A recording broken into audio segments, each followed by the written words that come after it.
Security के सख्त इंतजाम किए गए हैं। इसी हवाले से मेरे साथ मौजूद हैं DIG ऑपरेशन लाहौर इशफाक खान साहब। आइए इनसे पूछते हैं, चूँकि देखा ये गया है कि हर तरफ से जो है वो आज़ादारों को जुलूस में अंदर दाखिल होने से पहले 3-4 लेयर सिक्योरिटी चेकिंग के बाद ही अंदर आने की इजाज़त दी जा रही है। इसी हवाले से बात करते हैं DIG साहब से।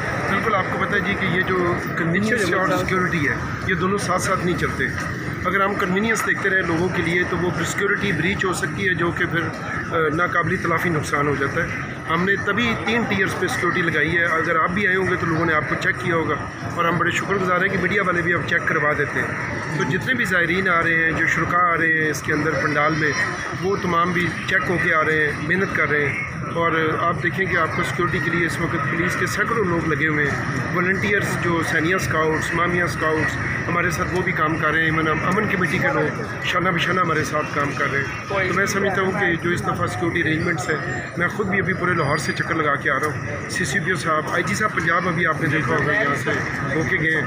तो हमारी सिक्योरिटी अरेंजमेंट से इस दफ़ा बड़ी अल्लाह ने तसल्ली बख्शे और अल्लाह ताला हमारी जो कोशिश है इसको कामयाब करे और हमें इसका सिला दे।